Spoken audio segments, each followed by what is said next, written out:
But হ্যাঁ definitely give and টেকের ব্যাপারটা ইন্ডাস্ট্রিতে it does exist, it's an open secret, আপনারাও জানেন। শাকিব ভাইয়ের ব্যাপারটা হচ্ছে his a mega star in Bangladesh, right? So definitely আমি ওনার সাথে ওই কাজের জায়গাটা আসলে আমি ডেফিনেটলি করবো, অফকোর্স, ওয়াই নট। আমার কাছে মনে হয় যে কোনো জায়গাটা ফুটে আসে হচ্ছে গিয়ে ডিরেক্টর এবং টিমের উপর ডিপেন্ড করে। সো ডেফিনেটলি ভাইয়া যে যেটা আমাদের রায়হান রাফির সাথে যে কাজটা করেছে, it's been amazing, it's been a very good work, এবং উনি রিসেন্টলি বেশ কিছু ভালো কাজ করেছেন। And he's a mega star actually in Bangladesh, and I really hope that we get a lot more Bangladesh, of course, and I'd love to work with him for sure. খুব বেশি দরকার হচ্ছে নিজের জায়গা থেকে নিজের প্রতি আত্মসম্মানের ব্যাপারটা আছে না, এটা অনেক বেশি দৃঢ় থাকতে হয়। ওটা যদি দৃঢ় থাকে এবং you have to be able to say no, না বলতে জানাও একটা আর্ট, এটা জানতে হয়।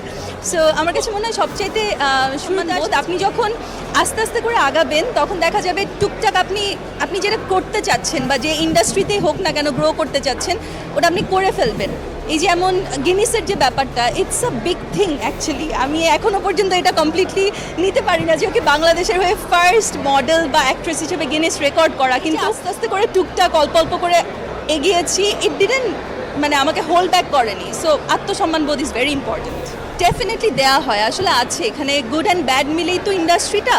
সো এই ধরনের প্রস্তাবও দেওয়া হয়, এই ধরনের প্রস্তাবে অনেকে হয়তো বা এগ্রি করেন, ওটাও আছে। কিন্তু একটা জিনিস আমি আসলে যেটা বলতে চাই যে wonderful people in the industry, that's for sure.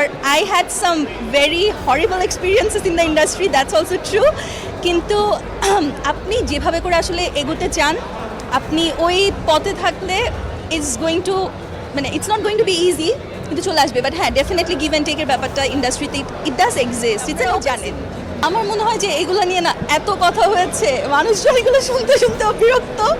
আমি এগুলো নিয়ে কমেন্ট করতে করতে আসলে অনেক বেশি তিক্ত বিরক্ত। So I don't want to comment on this anymore.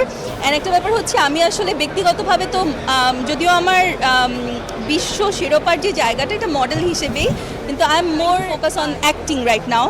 যেহেতু এখন কমপ্লিটলি আমি ঢাকাতেই আসলে দেশের বাইরে টুকটাক অনেক কাজ করেছি, এখন ঢাকাতেই একদম থিতু হয়ে আছি। So that's the main goal right now. I am looking forward to acting more, doing more projects, good projects. So এটাই। আর এই দুবাই, থাইল্যান্ড এগুলো নিয়ে অনেক কথা হয়েছে।